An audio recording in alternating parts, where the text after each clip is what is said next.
One of the biggest problems we have at the moment are what's an attack, what's not an attack. So we need, so if my opponent just drops onto his knees here and there's no rotation, really big possibility of a shido, all right, especially if he hasn't got hold.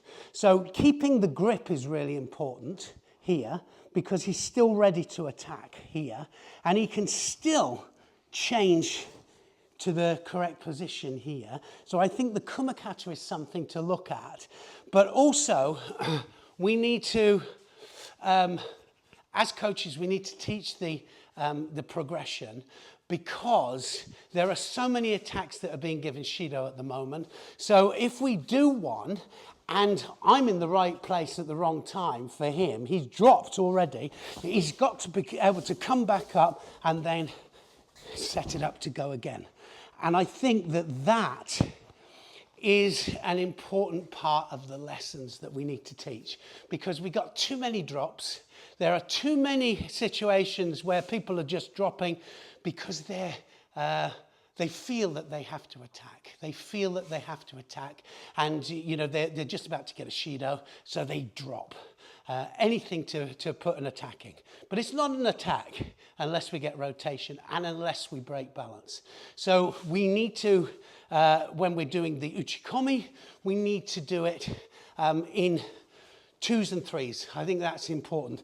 Get the uchikomi and the repetition moving as quickly as possible. Remember what we said about weight as well. Action, reaction. And if the first one doesn't work, make the readjustment go again. If we attack one time here and it's not quite right, go again so that we've got the right position. If it's first of all an ouchigari and it doesn't quite feel right, come back out, go again. We make the readjustment. That has to be part of the practice. And I think then that domestic or international referees then will have some kind of gauge that they can work off. And I think it will make their jobs easier. We've seen a lot of attacks without full rotation. So it's not just about the full rotation.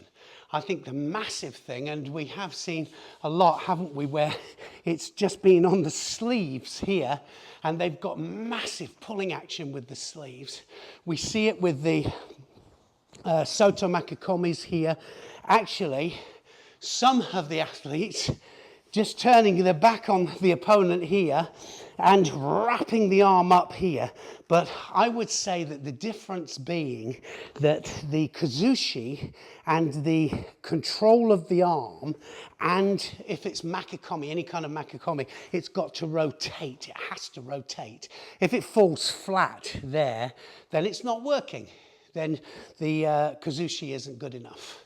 If it's any kind of forward throw here, if we're not using the hands, if we haven't got good hand movement, then it's going to probably get penalized.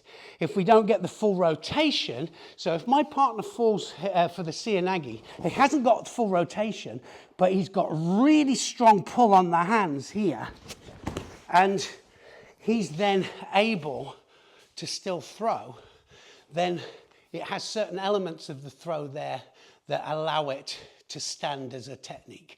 And I think that the kumakata here, I can't say it enough, is imperative to have good hands, good kazushi, whether it's this kind of kazushi, whether it's that kind of kazushi, and the suruti hand as well, whether it's arm over the top here controlling the back or belt, or whether it's off the lapel here and getting the pushing action, or whether it is getting the full pulling action here. The hands working is as much part of the throw as the body rotating round.